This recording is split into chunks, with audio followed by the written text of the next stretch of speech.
The Scott Horton Show is brought to you by the Future Freedom Foundation at fff.org.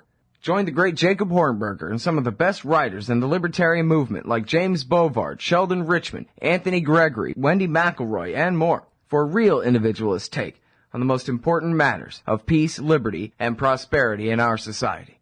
That's the Future Freedom Foundation at fff.org. So you're a libertarian, and you don't believe the propaganda about government awesomeness you were subjected to in 4th grade. You want real history and economics. Well, learn in your car from professors you can trust with Tom Woods' Liberty Classroom. And if you join through the Liberty Classroom link at scotthorton.org, we'll make a donation to support the Scott Horton Show. Liberty Classroom, the history and economics they didn't teach you. Hey everybody, Scott Horton here for LibertyStickers.com. If you're like me, then you're right all the time, surrounded by people in desperate need of correction. Well, we can't all have a radio show, but we can all get anti-government propaganda to stick on the back of our trucks. Check out LibertyStickers.com. Categories include anti-war, empire, police state, libertarian, Ron Paul, gun rights, founders quotes, and of course the stupid election. That's LibertyStickers.com. Everyone else's stickers suck. Ben Franklin said those who are willing to sacrifice essential liberty for a little temporary safety deserve neither. Hi, Scott Horton here for the Bill of Rights Security Edition from SecurityEdition.com. It's a plain card-sized steel Bill of Rights designed to set off the metal detectors anywhere the police state goes, so you can remind those around you the freedoms we've lost. And for a limited time, get free shipping when you purchase a frequent flyer pack of 5 Bill of Rights Security Edition cards. Play a leading role in the security theater with a Bill of Rights Security Edition from SecurityEdition.com. All right, y'all, welcome back to the show. I'm Scott Horton, and our next guest is Robert Stinnett from the Independent Institute at independent.org and author of Day of Deceit, The Truth About FDR and Pearl Harbor. Welcome back to the show. Bob, how are you doing? Thank you, and thank you for inviting me. You're welcome, and I appreciate you joining us very much today on Pearl Harbor Day, 2012 here. So, if I remember the story right, sir, in 1995, the U.S. Senate held more hearings, as they had numerous times in the past, on the Pearl Harbor attack and on possible prior knowledge and deliberate blind eye turning by the Roosevelt administration, December 7, 1941. And then, as I remember the story being told in your book, Day of Deceit, they didn't quite get to it, because it was only when the Freedom of Information Act, your Freedom of Information Act lawsuits finally came through, that the last of the necessary documents were revealed that proved that the Roosevelt administration had deliberately provoked the attack and deliberately turned a blind eye to it. And that's what Day of Deceit is. You wrote a book around the documents that prove that case for all time. Is that correct? That is correct. Though there was a joint congressional investigation in 1995, and they did not go into any of this information. Okay, and now, how did you get interested in this case? Because I think you said before on the show, or actually I should have said in your bio, that you're a veteran of the Navy in the Pacific in World War II. In fact, you're also a biographer of George Bush Sr. and his World War II years. And so with that background in mind, could you please tell us how you got interested in the attack at Pearl Harbor in the first place? Yes, I was in the U.S. Navy in the Pacific in World War II, and we had never been told about breaking the Japanese naval code by the U.S. Navy. I first learned about it in 1982 when I read the book At Dawn We Slept. And they mentioned a U.S. Navy monitor station at Pearl Harbor that was listening in on the Japanese messages prior to Pearl Harbor. I thought that would make a good story for my newspaper I was working on at the time, the Oakland Tribune, and they agreed, and I went over to Honolulu, filed advance with the U.S. Navy, and they let me into this station. And there I met cryptographers who told me about their operation and told me where I would find the corroborating documents, which started on my search for about 30 years. All right. And then I had always heard as a child, or the way the story had been explained to me, that they had the diplomatic, they had broken the diplomatic codes, and so they knew what all the civilian parts, quote-unquote civilian parts, I guess, of the Japanese imperial government were saying to each other. But that the Navy had just kept this radio silence, and they successfully snuck across the Pacific Ocean, halfway across it, and, hey, they just got us good. You know, these things happen. Yes, that is the story that was circulated, starting in right after December 7th, claiming that the Japanese Hawaii force was on radio silence. But there was this monitor station in Honolulu called Station Hypo that was listening into the station and getting radio direction finders locations as it moved across the North Pacific. And that's what I was able to find, and that's which I talk about in my book, Day of Deceit.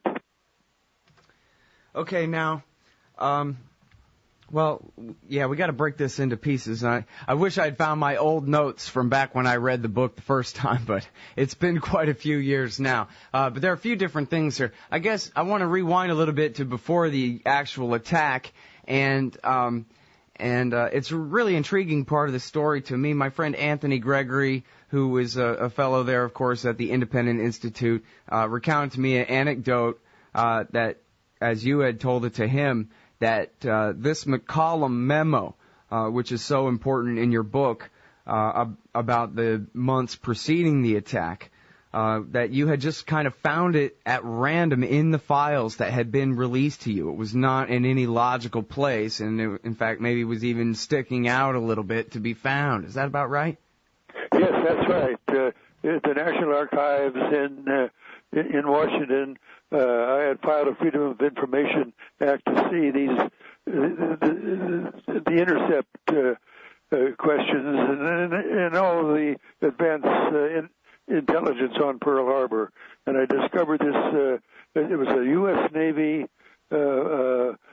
document calling for the United States to aim 8 provocations at Japan that they said would that the author said would cause Japan to commit an overt act of war against the United States. So President Roosevelt adopted that on October 8th, 1940. This was 14 months before Pearl Harbor. And he implemented the 8 provocations starting early in 1941 and aimed them all at Japan, including sending U.S. cruiser divisions into Japanese territorial waters. And that really ticked off the Japanese. All right, now, I was hoping that you could take us through this list. I think there's what, 8 or 9 different provocations, and, because, you might have been in the Navy back then, Mr. Stinnett, but I wasn't born till the 70s, and all this stuff that happened back when all the footage was black and white, it just seems so far away, and so I was hoping that you could kind of, make it real, to the people, what it was like at that time and what it really meant to implement these, as you call them, provocations. Yes, you're right, and I'm happy to do that. There were 8 provocations. Several of them were to embargo the selling or delivery of oil supplies to Japan, also natural resources such as tin and other types of metals that they could use for their war machine. And then one was to send U.S. cruisers into Japanese territorial waters that I mentioned earlier, and that was done at various times in both in the spring and summer of 1942, and and then also the main thing was to keep the United States Pacific Fleet at Pearl Harbor as a lure to Japan, and the admiral in charge at the time this was adopted. He objected to President Roosevelt's order and met him in the Oval Office and had a knockdown, drag-out deal with him, with the president, telling him that the U.S. Navy has no confidence in his orders. And so he was fired after that and put in, and Admiral Kimmel took over the job of commander of the Pacific Fleet. And then on the end of July 1941, President Roosevelt ordered the last of the provocations, which was a complete embargo of all war-making materials to Japan, and that really started them on the getting ready for war. Mm. And then, so that really does kind of change the context. I mean, I guess in one sense, I could imagine that the argument at the time was that, well, hey, what the Japanese Empire is doing is so horrible, we shouldn't sell them steel anymore to make these boats, especially if the theory was we're going to end up at war with them anyway. But it's a different context altogether when you're saying that the reason that they did this wasn't any morality about, what the Japanese were doing in Korea or China or something. It was about trying to provoke them into feeling like they had no choice but to commit an overt act of war against us, to make a Hail Mary pass, try to sink as much of our fleet as possible on the first shot in a war that they saw as absolutely inevitable at that point. And we were trying to make them see it as inevitable rather than our guys were seeing it as inevitable. That's what you're saying here. Yes, that is correct. That was President Roosevelt's intention. It was mainly a backdoor to war. He was really wanted to get it at Germany, because Japan really was not the enemy that Germany was, because they had the huge war-making powers.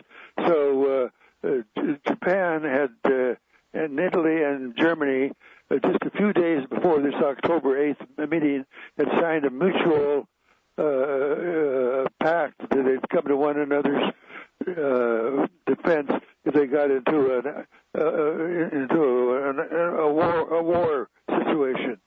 And that was on September 27th, 1940. And so the Navy made this plan to lure Japan to attack us, and then that would bring us into the war with Germany. And you see, at the time, there was a major isolation movement in this country, led by leaders such as Charles Lindbergh, the first person to fly the Atlantic alone, Henry Ford and the Ford Motor Company, the Hearst newspapers and others that didn't want to get involved in Europe's war. And Gold Star mothers were picketing Congress. So this overt act of war was to end this isolation movement in this country, which, by the way, was favored by 80% of American people, according to the Gallup poll at the time. Mm-hmm. Well, and I think this is an important part of the show to stop and point out that you are not a crusty old Roosevelt-hating right-winger, but actually you agreed with the policy that this had to be done to get the American people, that 80-something% majority were wrong, you say. Well, that's right. I believe that this was the only option that President Roosevelt had, because as the original Navy memo delivered to him said that if we don't do something, if we don't put these 8 provocations in place, then Germany, which was bombing and getting ready to invade England at the time, that was in October 1940, that the German forces would invade and conquer England, seize the British Navy, merge it with the Nazi Navy, and then come over here and take over Canada, Bermuda, and English possessions in the Caribbean. And we at the time, we did not have a navy that could fight them. So Roosevelt wanted this backdoor approach to war. That's what he saw as the only way to get it in Germany.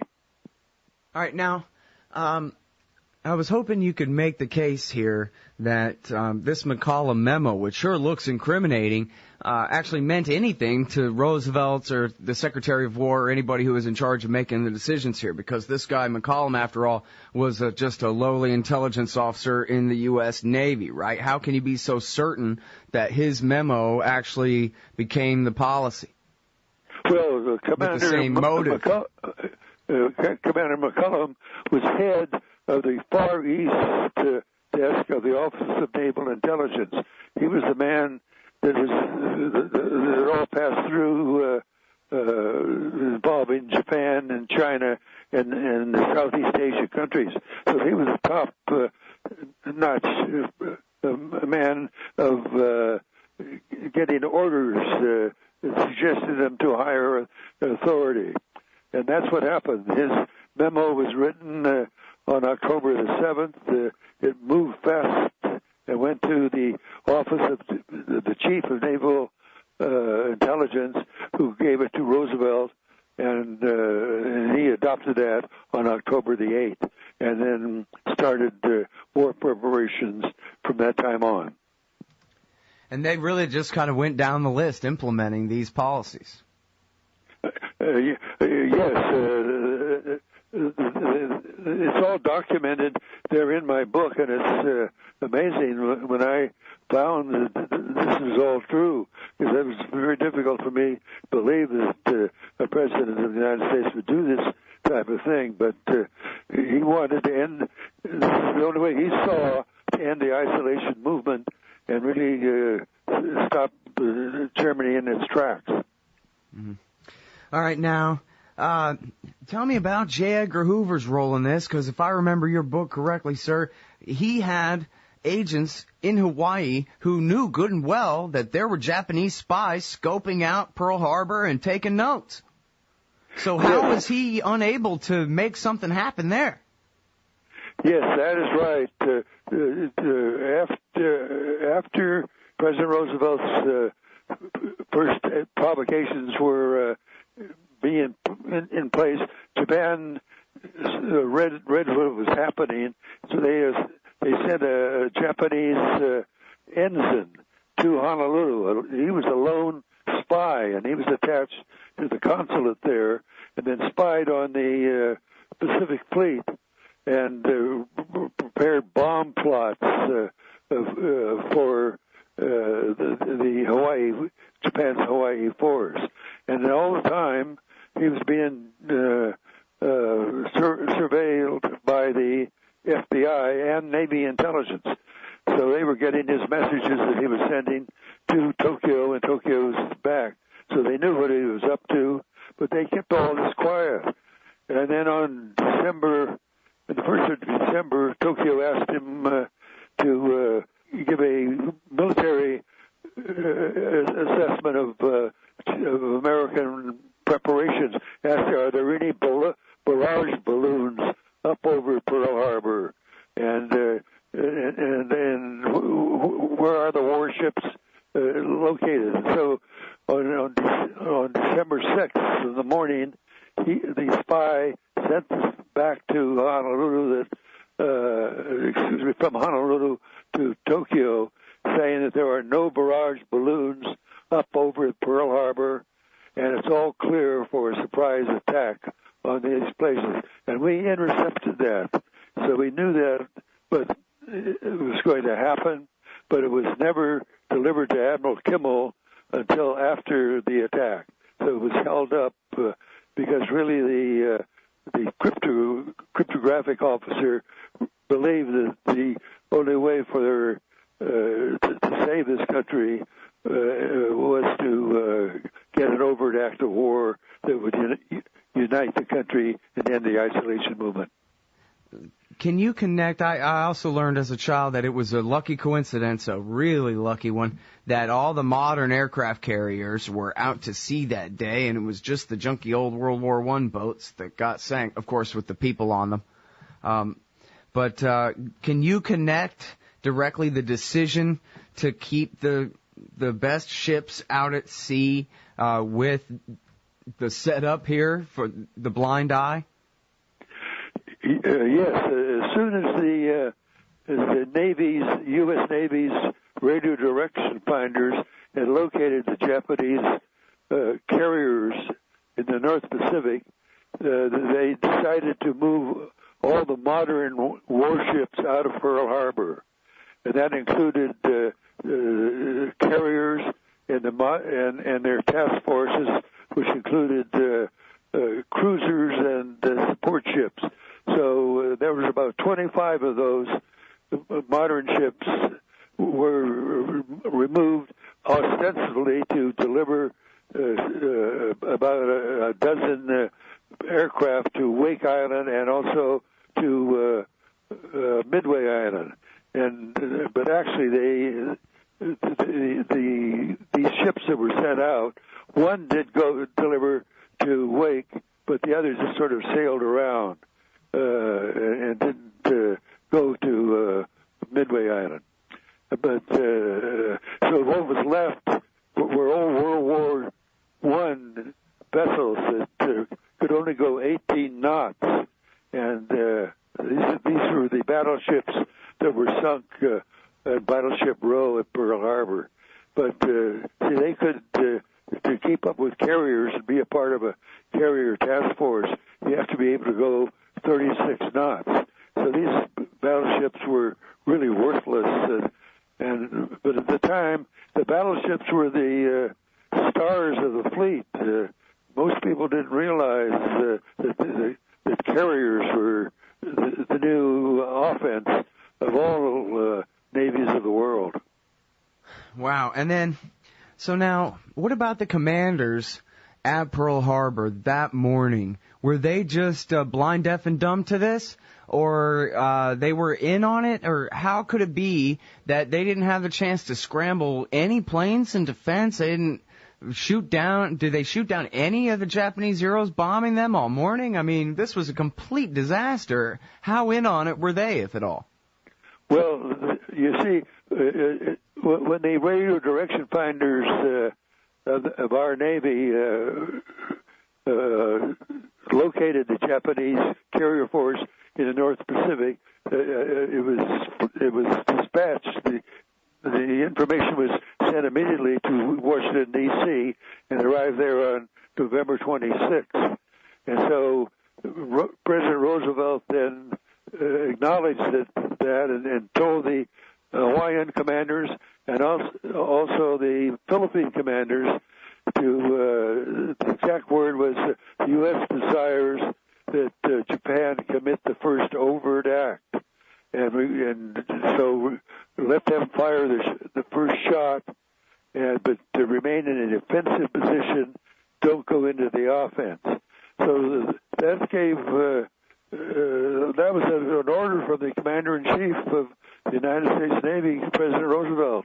So they followed those orders, and even though on the morning of December 7th, when the Japanese 300 of their aircraft were spotted by radar, nothing was done because they were following the orders of the president to stand aside and let Japan commit the first overt act.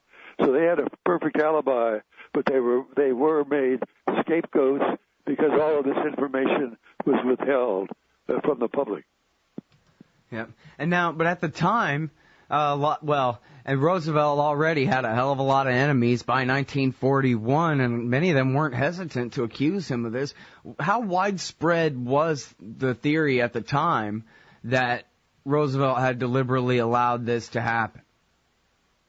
Well, there was a professor of history at Yale University had written a book suggesting that Roosevelt had set up Hawaii for this attack, but he had no documentation. and people believe that it was a surprise attack, that the Japanese were on radio silence, and we knew nothing about our tracking the Japanese fleet in the North Pacific, because they wanted all that to be secret. It would be very harmful to President Roosevelt's political life and the Navy if this came out. But once we got the Freedom of Information Act going, I was able to get this information. But it didn't happen until after 1982. All right, well, thank you so much for your time on the show today. It's great to talk to you again. Thank you. I'm glad to be with you. Everybody, that is Robert Stinnett, author of Day of Deceit, the truth about FDR and Pearl Harbor. And you can find an article by him at antiwar.com called The Pearl Harbor Deception. And you can find a blog entry at antiwar.com by me from a few years back called Day of Deceit. If you just Google Day of Deceit, that'll come right up in the first page of returns there. And that has some links, including to this thing at the Independent Institute. It's not a very readable address, but it's the Pearl Harbor Archive at independent.org. So just search site independent.org for the Pearl Harbor Archive.